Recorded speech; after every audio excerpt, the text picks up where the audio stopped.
Well, good afternoon, everybody. Michael, thanks for those kind words. This makes 4 years in a row for me at the National Defense Forum, Reagan National Defense Forum.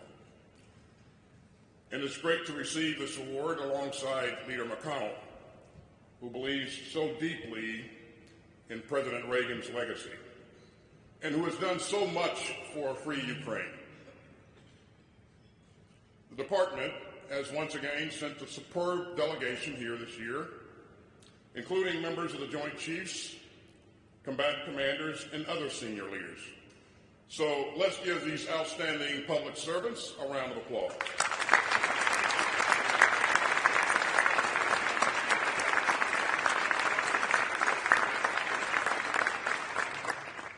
It's also great to be joined here by ministers of defense, ambassadors, members of Congress, and other leaders. Now, I spent a brief 41 years wearing a U.S. Army uniform. I spent a long time in combat, including 3 lengthy tours in Iraq and 1 in Afghanistan. And I've now served for 4 years as Secretary of Defense. So I can say without reservation that America's military is the finest and most lethal fighting force on earth.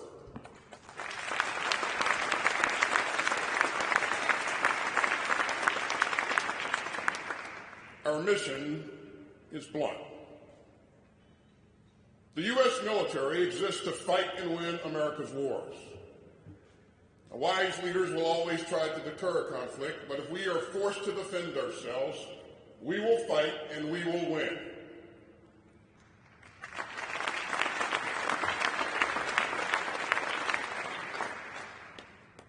With help from Congress, we have made major investments in America's military over the past 4 years. Today's U.S. military is an extraordinary gathering of volunteers, brave men and women of every race, color, and creed.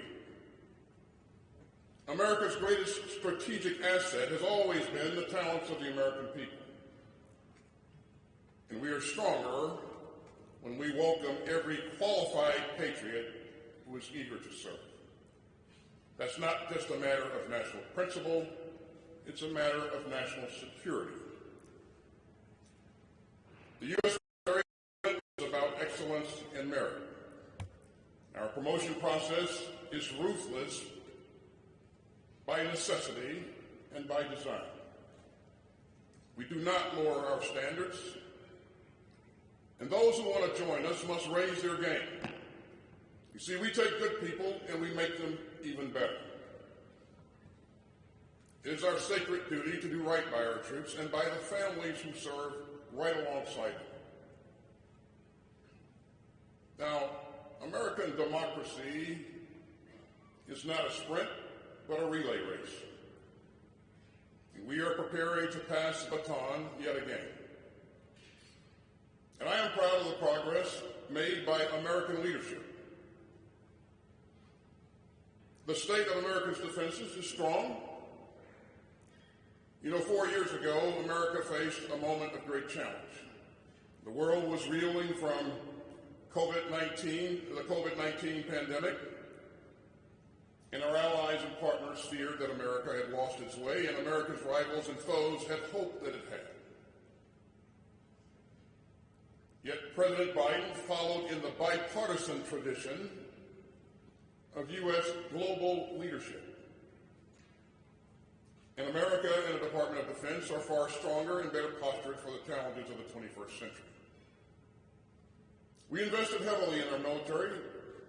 We helped secure the capabilities that America will need over the long term, and we provided principled civilian leadership for an apolitical military.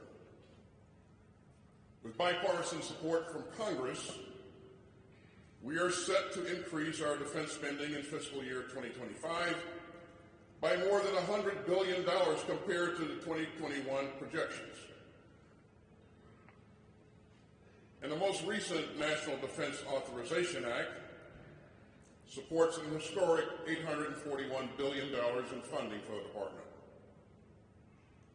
And And that helps to ensure that the U.S. military will remain the strongest fighting force in history. And ladies and gentlemen, we face major national security challenges. That includes coercion and bullying from the People's Republic of China, imperial aggression from Putin's Russia, malice from Iran, North Korea, and terrorist groups, and autocrats worldwide who believe that democracy is a thing of the past. But we have stood up to Putin, stood up to North Korea, stood up to Iran, stood up to Hamas and Hezbollah, and stood up to autocrats and thugs and bullies worldwide. We have stood up for American values and American leadership. So I'd like to talk today about what the department has achieved in the past 4 years. And I'd like to focus on a few key areas. Renewing our alliances and partnerships, meeting the pacing challenge of the PRC, rallying the free world to stand up for what's right in Ukraine, and supporting Israel's right to self-defense, and preventing full-scale war in the Middle East, investing in our capabilities, taking care of our people, and defending our values. First, we know that our unmatched network of alliances and partnerships is one of America's great strategic advantages. Our allies and partners magnify our strength. They project our power, and they deepen our security. And of course, President Reagan understood that. As he said in 1983, the starting point and cornerstone of our foreign policy is our alliance and partnership with our fellow democracies. So here is the stark military fact. Our allies and partners are huge force multipliers. In today's world, any policy of peace through strength depends by definition on alliances. American power projection depends by definition on our friends abroad. And American security depends by definition on those who freely join us in common purpose. Our alliances and partnerships have always been rooted in shared interests and in shared values. Ultimately, America is weaker when it stands alone. And America is smaller when it stands apart. And there is no such thing as a safe retreat from today's interwoven world. For our men and women in uniform, standing shoulder to shoulder with our allies and partners is just how we operate. And during my decades in uniform, everywhere I went on the battlefield, our allies and partners stood alongside us, making us stronger and more effective. And the more alone we are, the more danger our troops face. Now, serving as secretary has only strengthened my belief in the power of partnership. NATO now brings together 32 countries. In the Indo-Pacific, we have long-standing alliances with Australia and Japan, the Philippines, the Republic of Korea, and Thailand. We have 14 other major non-NATO allies, including Israel and Brazil. India and the UAE are outstanding major defense partners, and they are joined by many steadfast friends and partners worldwide. We have access agreements with more than 40 countries. We have logistics agreements with more than 120. And that helps us project power with our partners where we need to, when we need to, and how we need to. You know, our rivals and foes look at that with envy. They see our alliances and they want to wreck them. Yes, autocrats may band together, but when Putin turns to North Korea for troops, it is not a sign of strength. It is an admission of weakness. And autocrats resort to partnerships of convenience. But America leads partnerships of conviction. And the Department's National Defense Strategy rightly calls the U.S. network of allies and partners our greatest global strategic advantage. And that brings me to my second point. The profound progress that we've made with our friends in the Indo-Pacific. We've heard decades of warnings about the rise of an increasingly aggressive and bullying PRC. It is still the only country on earth with both the desire and increasingly the capability to reshape the international order. And this administration has done more than any other to posture the department to meet that pacing challenge and to make the Indo-Pacific our priority theater of operations. You know, I've made 12 trips to the Indo-Pacific as Secretary of Defense. And I'm leaving right after this speech for a 13th, this time to Japan. I've led 4 years of sustained defense diplomacy in the region, and that has sped up what I call the new convergence of our Indo-Pacific allies and partners around a shared vision of security. That means historic upgrades to U.S. posture across the Indo-Pacific, fortifying our position from Northeast Asia down to Australia and the Pacific Islands. It means modernizing our command and control framework with Japan. It means forging a defense cooperation agreement with Papua New Guinea. It means signing landmark defense industrial cooperation deals with India. It means major strides forward for trilateral security cooperation among the United States, Japan, and the Republic of Korea. And it means drawing on every tool that we have, consistent with our long-standing policy, to provide Taiwan with the self-defense capability it needs. Just think about the changes in our bonds with the Philippines. In just 4 years, we've expanded our enhanced defense cooperation agreement to allow U.S. access to 4 more sites in the Philippines, for a total of 9. I visited one of those sites on the island of Palawan just 18 days ago, and I was incredibly impressed by the progress that we're making together. I just got back from Darwin, Australia, where we announced that Japan will begin to integrate into the rotation of U.S. Marines in Darwin. We're also deepening our historic trilateral AUKUS partnership.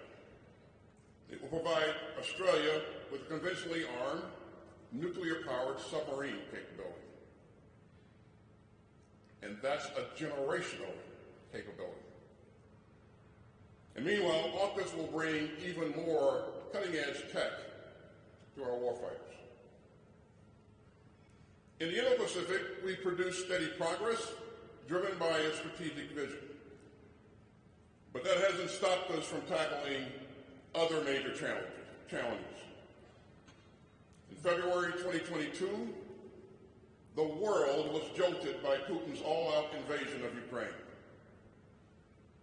But we understood the danger to American security and global order. And so we rallied some 50 countries to help Ukraine defend itself. And that's the most consequential global coalition since the time of President George H.W. Bush and Iraq's 1990 invasion of Kuwait. America and our friends have become the arsenal of Ukrainian democracy. The United States has delivered 2 Patriot batteries, 24 HIMARS rocket systems, thousands of armored vehicles, and millions of rounds of artillery ammunition. We've seen strong bipartisan support for Ukraine from Leader McConnell and other leaders in both parties. And I'm proud to announce today the commitment of a new Ukraine Security Assistance Initiative package worth nearly $1 billion.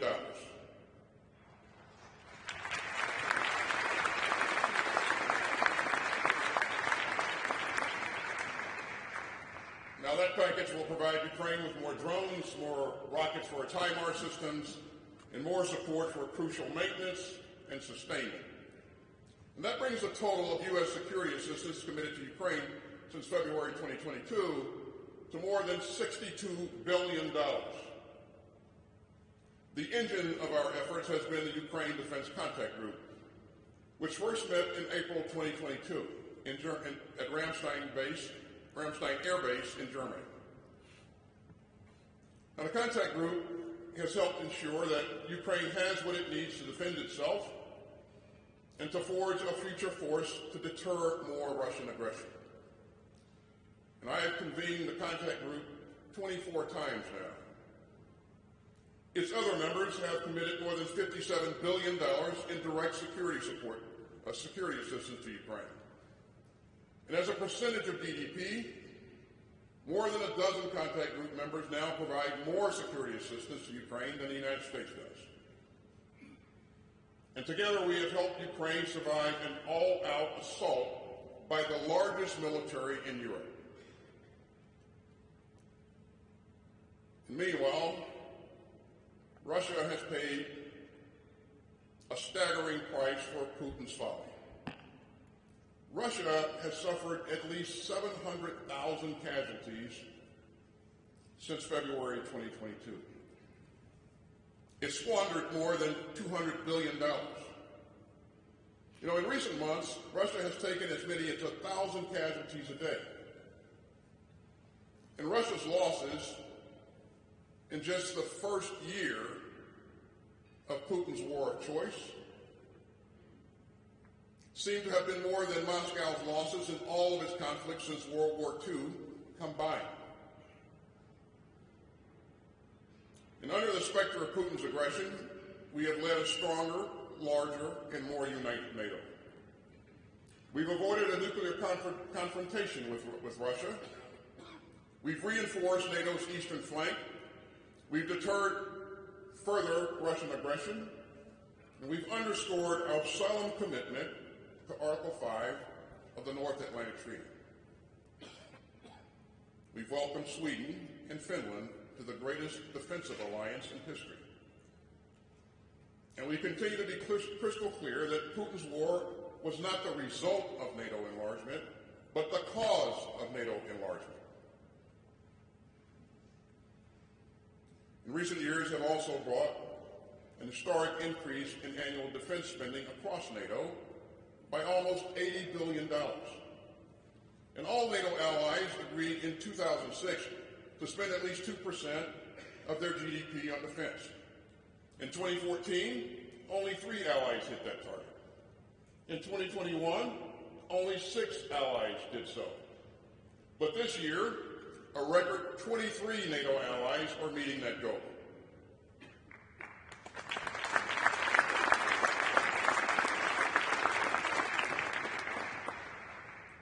That's because we understand that Putin's assault on Ukraine is a warning. As I said in Kyiv in October, we are seeing a sneak preview of a world built by tyrants and thugs. A chaotic world, violent world, carved into spheres of influence. A world where bullies trample their smaller neighbors, in a world where aggressors force free people to live in fear. So we can continue to stand up to the Kremlin, or we can let Putin have his way and condemn our children and grandchildren to live in a world of chaos and conflict. This administration has made its choice, and so has a bipartisan coalition in Congress. The next administration must make its own choice. But from this library, from this podium, I am confident that President Reagan would have stood on the side of Ukraine, American security, and human freedom.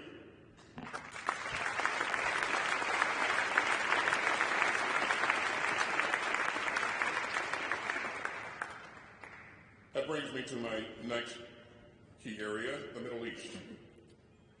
On October 7, 2023, Hamas committed the worst terrorist attack in Israel's history. Hamas murdered 1,200 civilians, including more than 40 Americans.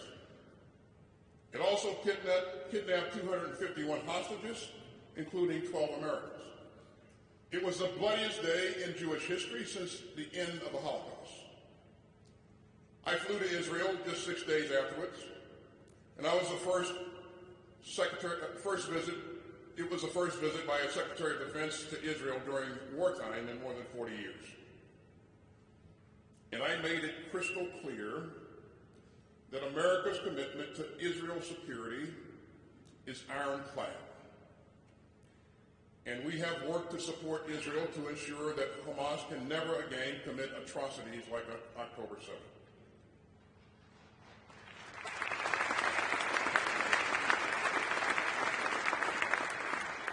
And so since then, we have expedited security assistance to Israel through 391 foreign military sales cases worth some $13.6 billion. And at the same time, we pushed hard to protect Palestinian civilians and to rush far more humanitarian aid into Gaza. As I said here last year, protecting Palestinian civilians in Gaza is both a moral responsibility and a strategic imperative. And throughout this crisis, we've moved urgently to prevent all-out war in the Middle East.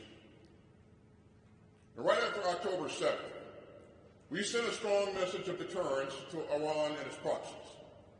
At the height of the crisis, the U.S. presence in the region included not one, but 2 carrier strike groups, an amphibious ready group, a marine expeditionary unit, more air power, and a guided missile submarine. And when required, we have used direct action to defend our forces and our friends. We rallied partners to defeat 2 unprecedented and outrageous Iranian barrages against Israel. We helped Israel defend itself in April 2024 against more than 300 Iranian missiles and drones. And in that attack, U.S. forces destroyed more than 80 one-way attack drones and at least 6 ballistic missiles launched from Iran. Our forces operated side by side with Israeli and partner forces to defeat 99% of Iran's projectiles. And we were there again for Israel in October 2024, when Iran launched over 200 ballistic missiles. To further strengthen Israel's air defenses, we have temporarily deployed to Israel a THAAD battery and its crew of U.S. military personnel. In the Red Sea, U.S. forces have been defeating attacks on commercial and naval vessels by the Iran-backed Houthi militia in Yemen. And we have destroyed hundreds of Houthi weapons in a series of deliberate strikes and self-defense strikes. In Lebanon, Israel has smashed Hezbollah. Now that has dramatically weakened Iran's strongest proxy. And it's created an opening for a diplomatic solution that will let civilians on both sides of the Israel-Lebanon border return safely to their homes. We've secured the November 26th ceasefire for Israel and Lebanon, and that paves the way for a ceasefire in Gaza and a deal to finally free the hostages. We will remain focused on that. It brings us closer to a more hopeful vision for a Middle East that's peaceful and prosperous and secure. Now, we've balanced our own readiness even as we surge security assistance to Israel, Ukraine, and Taiwan. Leader McConnell is right that we've all got a lot more work to do. But the department's investments since 2021 in the defense industrial base have positioned America to outpace any rival and ensure our enduring military advantage. But he is right. We have a lot more work to do here. And the industrial base is delivering a far more agile and lethal joint force. We're growing our own production capacity. We're implementing the first ever National Defense Industrial Strategy to modernize the defense industrial base, and that will make our supply chains more resilient, our acquisitions more flexible. But again, there is much more work to be done here. We've been buying to the limits of our defense industrial base, and we've been pushing hard with many in this room to expand those limits. This includes investing more than $5 billion since 2022 to drastically increase the production of critical munitions, everything from Patriots to 155 millimeter artillery rounds. And we've made major investments in cutting-edge capabilities such as cybersecurity, AI, and autonomous systems. And we've produced the department's largest space budgets ever. And over the past 4 years, the department has pulled the future forward. And one especially lasting legacy is our work on a combined joint all-domain command and control. CJADC2 will connect U.S. forces across all operational domains. It used to be a pipe dream. And so many had said this cannot be done. No longer. In less than 2 years, we fielded capability for CJADC2 that is in active use at INDOPACOM. And we've established a minimum viable capability for CJADC2 across other combatant commands. Another key legacy is the B-21 Raider, which you will recall I unveiled 2 years ago on my way to the Reagan Forum. The Raider is America's first new strategic bomber in 3 decades, and it delivers an unmatched combination of range, stealth, and durability. To build on all of this progress, I elevated the status of the Defense Innovation Unit. I visited DIU yesterday in Northern California, and I saw again how it's helping us work much more closely with commercial companies. DIU is removing barriers to innovation and letting the department take far greater advantage of private sector talent and tech. DIU also advanced the Replicator initiative, which helps the department swiftly deliver capabilities to the warfighter at speed and scale. And Replicator is already delivering attritable, autonomous systems to our forces. 2 years ago, at this forum, I launched the Office of Strategic Capital. And we partnered with Congress on authorities and funding. And this office is on track to issue its first loans for equipment financing early next year. And meanwhile, we're deepening our partnership with private firms, and that includes new players that would have once stayed away from the so-called Valley of Death. Since 2021, At least $375 billion in DoD funds have gone to non-traditional defense companies, from commercial firms to defense tech startups. Now, in recent years, the threat of unmanned systems has grown exponentially.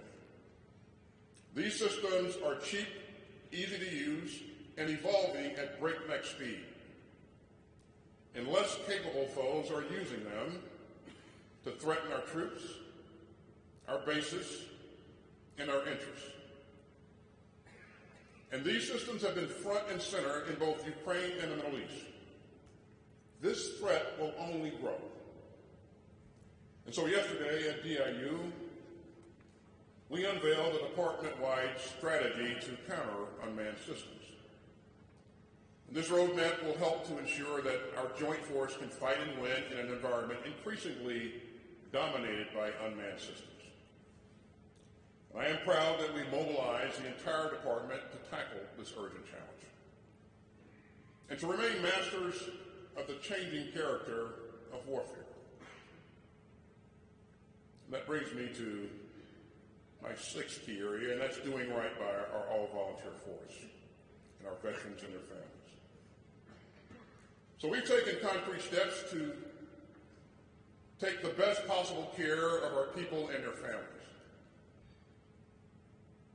Base pay for our troops is up almost 10% since January 2021 with the help of Congress. And we proposed another 4.5% pay raise for 2025. I've also directed actions to make moves easier, to help military spouses pursue their own careers, to introduce universal pre-K in our outstanding DoD schools, and expand access to affordable child care and high-quality early childhood education. We've also tackled some tough problems that have no simple solutions and no place in our ranks. We've been driving hard to end sexual assault and sexual harassment in our military. We're implementing the approved recommendations of the Independent Review Commission that I stood up. And in fiscal year 2023, the prevalence of sexual assault in the military decreased for the first time in more than 8 years. We've also established the Offices of the Special Trial Counsel. They take cases of sexual assault, domestic violence, and some other serious crimes out of the military chain of command and entrust them to independent and highly trained military lawyers. Now, that's the most important reform to our military justice system since the creation of the Uniform Code of Military Justice in 1950. In 2022, I established the Suicide Prevention and Response Independent Review Commission, and we're moving out urgently on its approved recommendations. And let me be clear, the only acceptable number of suicides in the U.S. military is 0.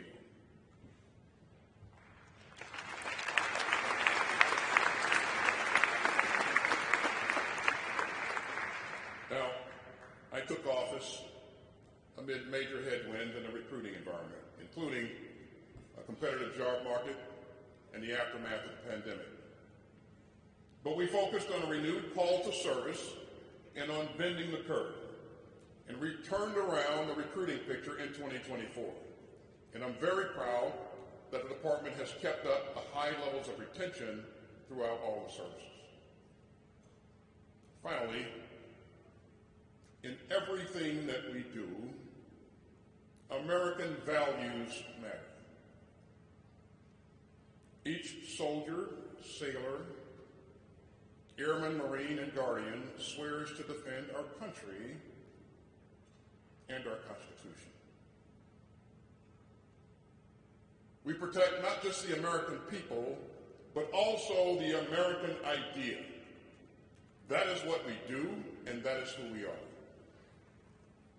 The Constitution charges us to provide for the common defense, and we will continue to do just that. That means holding true to what makes America exceptional. It means keeping faith with our friends. It means standing up to our foes, and it means knowing the difference between the two. I say all of this as a lifelong military man, and I know a few things about the American way of war.